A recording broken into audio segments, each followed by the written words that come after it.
آپ دین پہ عمل کرو، آپ کی دنیا بھی آباد اور آپ کی آخرت بھی سلامت۔ ہم دین سے دور ہوتے ہیں، ہماری دنیا بگڑتی ہے اور ہماری آخرت بھی تباہ ہوتی ہے۔ کتنی پیاری تعلیمات ہیں اللہ کی۔ آپ اگر کھڑے ہو کر پڑھ نہیں سکتے تو بیٹھ کے پڑھیے، پانی نہیں ہے تو آپ تیمم کیجئے، سفر میں ہے تو تکلیف اور مشقت ہوتی ہے، آپ 4 رکعت کے بجائے 2 رکعت پڑھیے گا، سفر میں روزہ رکھ نہیں سکتے تو افطار کر لیجئے گا۔ اللہ اکبر۔ دین اسلام کی ایک ایک تعلیم پہ آپ غور کرو دوستو، اس مہربان رب کے ہم قدرداں ہو جائیں گے۔ اس مہربان رب نے جس دین سے مجھے اور آپ کو مالا مال کیا، اس دین پہ ہم قربان ہو جائیں گے۔ نہ رب پہ ہم قربان ہیں، نہ دین پہ ہم قربان ہیں، نہ رب کی عظمت میرے اور آپ کے دل میں ہے، نہ دین کی قدر میرے اور آپ کی زندگی میں ہے دوستو۔ حقیقت میں مسئلہ یہی ہے۔ اللہ تعالیٰ نے دیکھو اس آیت میں پہلے محنت کرنے کی بات کہی، پھر اللہ نے اس کی وجہ بتائی، اس نے تمہارا انتخاب کیا، اور آپ یہ نہ سمجھیں کہ بھائی دین پہ عمل کرنے میں مجھے تکلیف ہو رہی ہے، دقت ہو رہی ہے۔ حقیقت میں اللہ کا وہ بندہ جس پر نماز فجر اگر بھاری ہے، وہ اپنی طبیعت کے خلاف سمجھتا ہے، حقیقت میں اس کے دل میں خلل اور خرابی ہے دوستو۔ جس کا دل بڑا پاکیزہ ہے اور جو فطرت اور نیچر پہ باقی ہے، اس کو نماز فجر میں راحت ملے گی، نماز فجر میں اسے راحت ملے گی، کیونکہ اللہ تعالیٰ نے انسان کے مزاج کو اسی فطرت پہ پیدا کیا ہے۔ صبح میں اٹھتے ہیں، آپ کے سارے اعضاء آپ کا ساتھ دیتے ہیں، اسی لیے اللہ کے نبی نے کیا فرمایا؟ سویرے آپ تجارت کا آغاز کرو، سویرے آپ خیر کا آغاز کرو، سویرے آپ اپنے کام کی شروعات کرو، اللہ تعالیٰ نے اس میں برکت رکھی ہے۔ بوری کلی امتی فی بکوریہا، اللہ کے نبی نے فرمایا کہ سویرے اپنے کام کا آغاز کرو، اللہ تعالیٰ نے اس میں برکت رکھی ہے۔ کہاں ہے دوستو نبی کے اس فرمان پہ؟ کہاں ہمارا ایمان ہے؟ ہم نے اپنے مزاج کو اس فطرت کے خلاف بنا رکھا ہے، اس دین کے خلاف ہم نے بنا رکھا ہے۔ نماز فجر کی پابندی کرنے والے آپ بالعموم اپنے علاقے کا، آس پاس کے ماحول کا، ہندوستان کا اور بالعموم پوری دنیا کا جائزہ لیجئے گا، کتنے اللہ کے بندے ہیں جو نماز فجر پڑھ کر اپنے دل کو آرام اور سکون پہنچاتے ہیں۔ نرم گرم بستر چھوڑنے کے لیے رب کی عظمت اور دین کی قدر میرے اور آپ کے دل میں ہونی چاہیے۔ اللہ کی قسم یاد رکھو، ہر خواہش کو قربان کرنا آسان ہے، جب میرے اور آپ کے دل میں اس رب کی عظمت ہے اور اس دین کے لیے جگہ ہے۔ ٹٹولیے اپنے دل کو۔ کہاں ہے دوستو میرے اور آپ کے دل میں؟ خواہشات کی بھرمار ہے، نفسانی خواہشات کی پجاری اس دل میں ہمیں نظر آتی ہے، اسی کے ہم پجاری بنے بیٹھے ہیں، اسی کی ہم پوجا کرتے ہیں۔ نفس نے دنیا کو لے کر جو خواہش کی، اس کی تکمیل اور اس کو پورا کرنے کے لیے ہم تیار، اور جب آخرت کی بات آئے، رب کو راضی کرنے کی بات آئے، ہمارا دل نہ سورتا ہے اور ہمارا دل نہ تیار ہوتا ہے، اور پھر بھی ہم دعویٰ کرتے ہیں کہ ہم مسلمان ہیں۔ کتنی پیاری بات ہے دیکھو آپ، وَمَا جَعَلَ عَلَيْكُمْ فِي الدِّينِ مِنْ حَرَجٍ۔ اتنا عظیم دین اللہ نے مجھے اور آپ کو نوازا ہے۔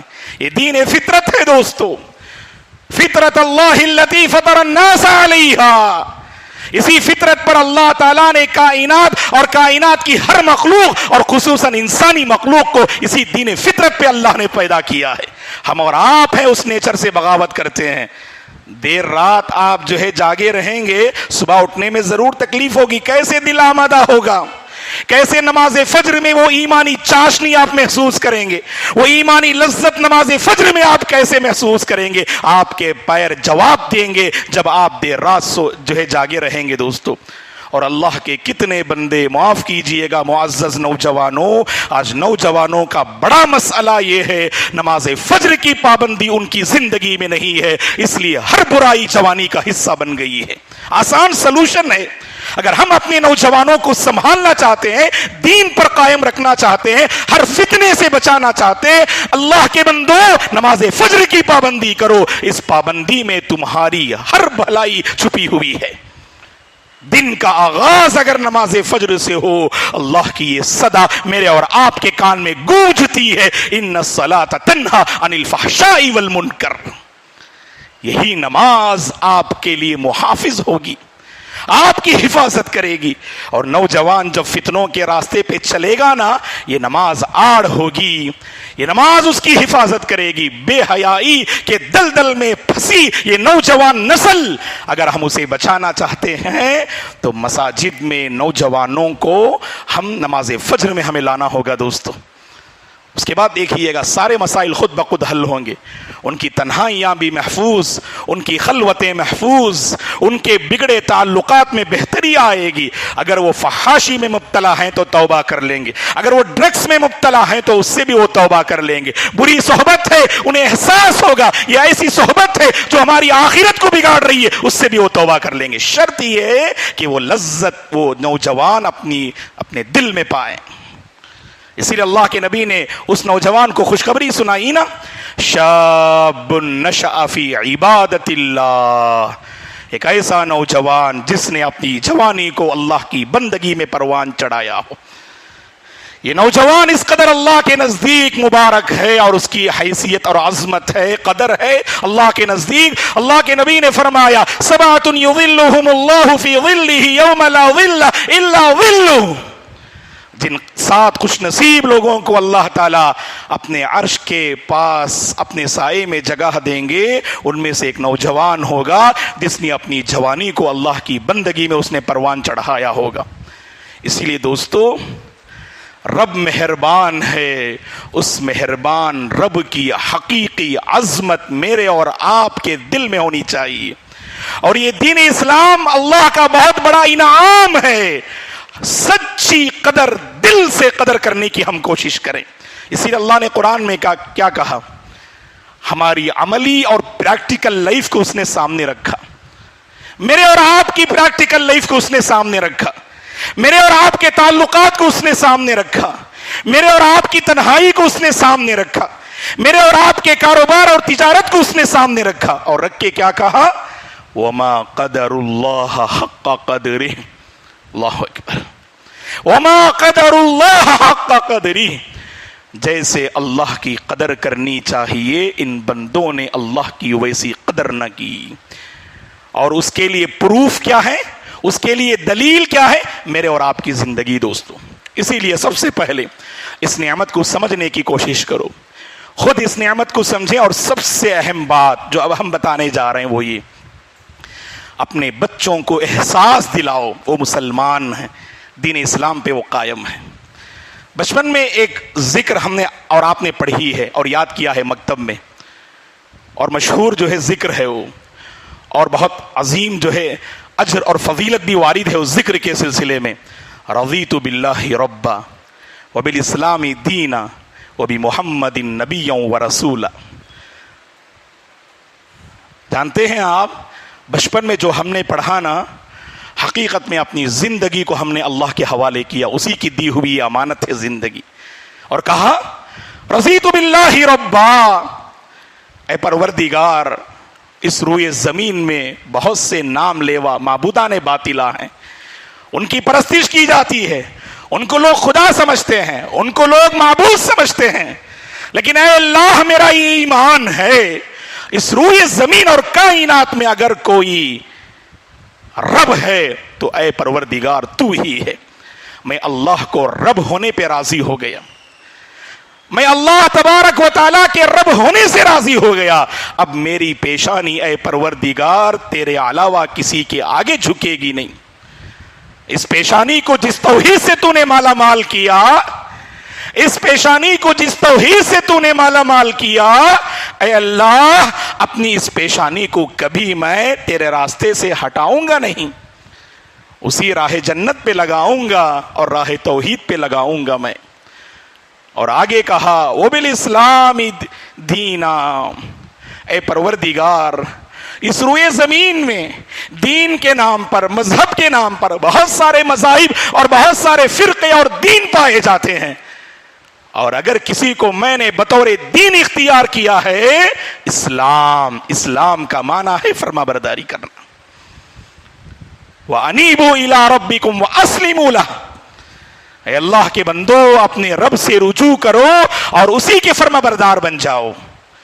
تو لہٰذا ہم کیا اس ذکر سے اللہ کے سامنے کہتے ہیں، دعویٰ کرتے ہیں، اے اللہ دین اور مذاہب تو بے شمار ہیں، بہت زیادہ ہیں، لیکن بطور دین اگر کسی کو میں نے اختیار کیا ہے یہی دین اسلام ہے، جس پر اے اللہ تو نے رسول اللہ صلی اللہ علیہ وسلم کو آخری پیغمبر کے طور پہ نازل فرمایا، اور اسی پیغمبر پر اے اللہ تو نے اس دین اسلام کا سبحان اللہ آپ نے جو ہے تو نے اس کی تکمیل فرمائی۔ اور ابتدا میں جو آیت کریمہ جس کا حصہ سورہ مائدہ کی آیت کریمہ کا ایک حصہ میں نے آپ کے سامنے تلاوت کی، جس میں اللہ فرماتے ہیں الیوم اکملت لکم دینکم واتممت علیکم نعمتی ورضیت لکم الاسلام دینا۔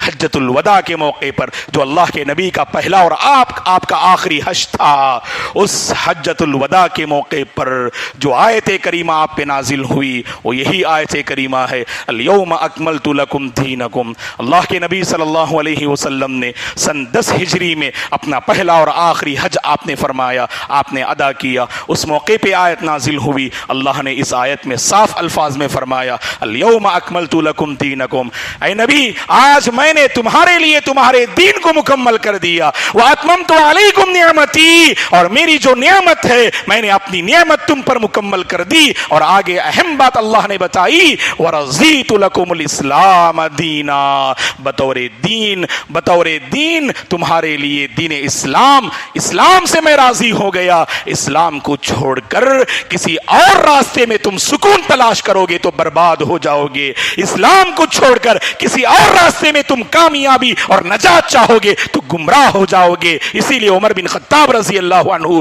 جب فلسطین میں آپ داخل ہوئے تو اس موقع پر دشمن کی ایک جماعت آپ کے سامنے موجود تھی، اس سے مخاطب ہو کے حضرت عمر بن خطاب رضی اللہ عنہ نے فرمایا نحن قوم اعزنا اللہ بالاسلام فمہما ابتغیتم العزت بغیرہ اذلکم اللہ، ہم ایسی قوم ہیں اللہ کے دشمنوں، ہم ایسی قوم ہیں اللہ نے اسلام کے ذریعے ہماری عزت دی ہے، اللہ نے ہمیں عزت سے نوازا ہے، اسی اسلام کی بدولت آج ہم اس روئے زمین میں محترم ہیں، عزت کی زندگی گزار رہے ہیں۔ اے اللہ کے بندو اگر اسلام کو چھوڑ کر کسی اور کلچر میں، کسی اور طریقے میں، کسی اور راستے میں اگر تم عزت کو تلاش کرو گے اللہ تمہیں ذلیل کر کے رکھ دیں گے، اللہ تمہیں ذلت و رسوائی سے دوچار کریں گے۔ اتنا عظیم انعام ہے دوستو یہ دین اسلام۔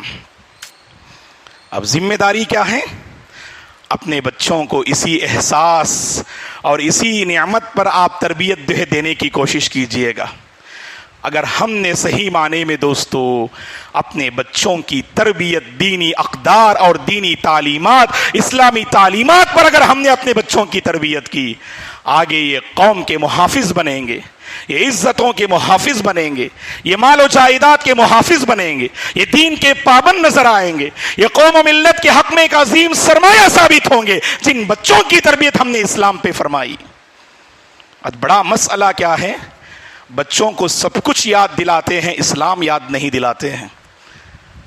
بچوں کو احساس ہونا چاہیے کہ وہ مسلمان ہیں، اور مسلمان کبھی جھوٹ نہیں بولتا، مسلمان کبھی کسی کو دھوکہ نہیں دیتا، مسلمان بے وفا نہیں ہوتا، مسلمان نفسانی خواہشات کا پجاری نہیں ہوتا، مسلمان اپنوں کے ساتھ بھی وفادار ہوتا ہے، اوروں کے ساتھ بھی وفادار ہوتا ہے۔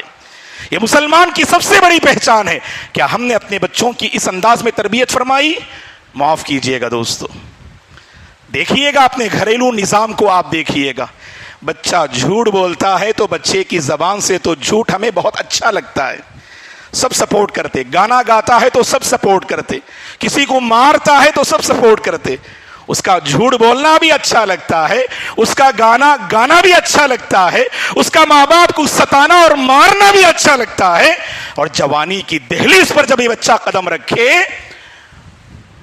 اور جب پوری طرح سے اس کے دل میں آپ نے گھول کے آپ نے برائی کو ڈال دیا، آپ نے پلا دیا اس کو، اور اگر کوئی اسلام کے خلاف اگر کرنے لگے تب آپ کو احساس ہوتا ہے یہ اسلام کے خلاف کر رہا ہے۔ جھوٹ بولنا اس وقت بہت برا لگتا ہے، ماں باپ کو تکلیف دینا اس وقت برا لگتا ہے، تو بچپن میں آپ ہی تو موٹیویٹ کر رہے تھے، آپ ہی تو سب کے سامنے اس کا چہرہ لا رہے تھے۔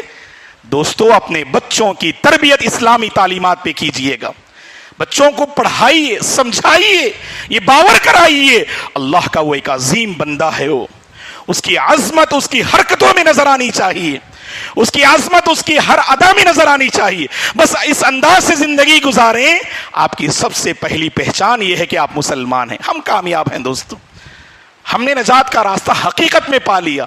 ورنہ یاد رکھیے چھت ہمیں اللہ نے اسلام کی چھت دی، ماحول اللہ نے پاکیزہ عطا کیے، کافی نہیں ہے۔ میرے اور آپ کی سب سے پہلی پہچان جو مسلمان ہے، اس کو کبھی ہم کھونا نہیں۔ سفر میں بھی ہوں تو آپ پہلے مسلمان ہیں، آپ انڈیا سے باہر بھی ہیں تو آپ مسلمان ہیں، آپ بند کمرے میں ہیں، کسی کی نظر نہیں پڑ رہی ہے، تنہائی میں ہیں، تاریکی میں ہیں، برائی کے سارے مواقع آپ کے سامنے ہیں، آپ یاد رکھیے اپنے دل سے آپ کہیے گا کہ تیرا اللہ پہ ایمان ہے، تیرا دین سے تعلق ہے، اسلام سے تیری وابستگی ہے۔ اللہ کی قسم گناہوں سے توبہ کر لیں گے۔ ہماری وہ اللہ کی بندیاں جب بستی سے باہر جاتی ہیں تو پردے کی پابندی نہیں کرتی ہیں، اسلامی تعلیمات کو فراموش اور بھول جاتی ہیں۔ کیوں؟ ذہن میں احساس ہوتا ہے یہاں ہمارے اپنے کوئی نظر نہیں آ رہے، اس بات کو بھول جاتے ہیں ان کی جو پہچان ہے وہ رب کے پاس باقی ہے ہمیشہ۔ اب بند کمرے میں بھی ہیں، آپ اپنے رات کے لباس میں بھی ہوں، اس لباس میں بھی آپ مسلمان ہیں دوستو۔ آپ سے کوئی ایسی حرکت نہ ہو جو اسلام کے خلاف ہو۔ اگر ہم نے ایسی تربیت خود اپنی ذات کی اور بچوں کی ہماری بچیاں محفوظ رہیں گی جب جوانی کی دہلیز میں قدم رکھیں گی۔ پہلے ہم یورپ کی دنیا میں سنتے تھے، عشق و محبت کی داستانیں ہم یورپ کی دنیا میں سنتے تھے، بے حیائی اور فحاشی کی داستانیں یورپی ممالک میں سنتے تھے۔ افسوس کی بات ہے کہ ہندوستان کی سرزمین میں آگے بڑھ کے کہوں تو پیرنمبٹ میں کتنی ایسی مسلم نوجوان لڑکیاں ہیں اللہ کی پناہ جنہوں نے اپنی جوانی کو تباہ و برباد کر لیا ہے۔ کتنے آس پاس کے علاقے ہیں دوستو، واللہ رونگٹے کھڑے ہو جاتے ہیں جب ایسے واقعات کو ہم سنتے ہیں۔ ہماری بچیاں ہمارے گھروں سے نہیں، اسلام سے وہ نکل چکی ہیں، وہ اسلام سے نکل چکی ہیں۔ کون ہے ذمہ دار؟ یہ وہ ماں باپ ہیں ذمہ دار جنہوں نے اپنی بچیوں کو نہ عقیدہ سکھایا، نہ ان کے دلوں میں اسلام کی عظمت کو بٹھایا۔ کوئی چیز اگر فری میں ملتی ہے نا، ہمارے پاس اس کی قدر نہیں ہوتی ہے۔ بس یہ کہہ کر میں اپنی گفتگو ختم کر دوں گا۔ شیخ محترم بھی ہمارے درمیان موجود ہیں، شیخ کو سننا ہے انشاءاللہ۔ آپ حضرات و خواتین، اللہ تعالیٰ شیخ کے سفر و حضر میں آپ کی حفاظت فرمائے، آپ کی خدمات کو اللہ قبول فرمائے، آپ کی زبان میں پروردگار تاثیر پیدا فرمائے، دین کے حوالے سے اللہ تعالیٰ آپ سے اور کام لے، اور آپ جو کچھ باتیں کہیں اللہ تعالیٰ آپ کی میزان حسنات میں اسے شامل فرمائے۔ محترم حضرات و خواتین، اس بات کو نہ بھولیں کہ یہ دین اسلام جس سے اللہ نے مجھے اور آپ کو مالا مال کیا ہے، بس اپنی عملی زندگی سے جوڑ لیجئے گا دوستو۔ جیسے میں نے کہا نا، ہماری پہلی پہچان، آپ ڈاکٹر ہیں تو مسلمان ڈاکٹر ہیں، تاجر ہیں تو مسلمان تاجر ہیں، استاذ ہیں تو مسلمان استاذ ہیں، اسٹوڈنٹ ہیں تو مسلمان اسٹوڈنٹ ہیں، باپ ہیں تو مسلمان باپ ہیں، ماں ہیں مسلمان ماں ہیں، آپ ذمہ دار ہیں مسلمان ذمہ دار ہیں، آپ بچے ہیں تو مسلم بچے ہیں، آپ نوجوان ہیں تو مسلمان نوجوان ہیں۔ آپ جب تک احساس میرے اور آپ کے دل میں نہیں ہوگا تب تک ہم کامیاب نہیں ہو سکتے۔ ہماری عملی زندگی بتاتی ہے، زبانی جمع خرچ کافی نہیں ہے۔ ہاں مولانا ہم مسلمان ہیں، کلمہ پڑھ رہے ہیں، نہیں اللہ کے بندو، عملی زندگی گواہی دے کہ ہم مسلمان ہیں۔ اسی لیے علامہ اقبال نے پورے درد سے کہا، صوفی کی طریقت میں فقط مستی احوال، ملا کی شریعت میں فقط مستی گفتار، وہ مرد مجاہد نظر آتا نہیں مجھ کو، ہو جس کے رگو پے میں فقط مستی کردار۔ ایسا مسلم ہمیں بننا ہے دوستو، عملی زندگی سے ہمیں ثابت کرنا ہے۔ اور یاد رکھیں، اس دین کی خاطر حقیقت میں ہم نے کوئی قربانی دی ہی نہیں دوستو۔ صحابہ کی تاریخ بتاتی ہے انہوں نے جو قدر کی نا دین کی، اس دین کی خاطر بہت سی قربانیاں انہوں نے دی۔ اسی لیے میں نے کہا جب کوئی چیز فری میں ملتی ہے نا، قدر نہیں ہوتی ہے۔ جب اس کے پیچھے جتن ہو، لگن ہو، آپ محنت کریں،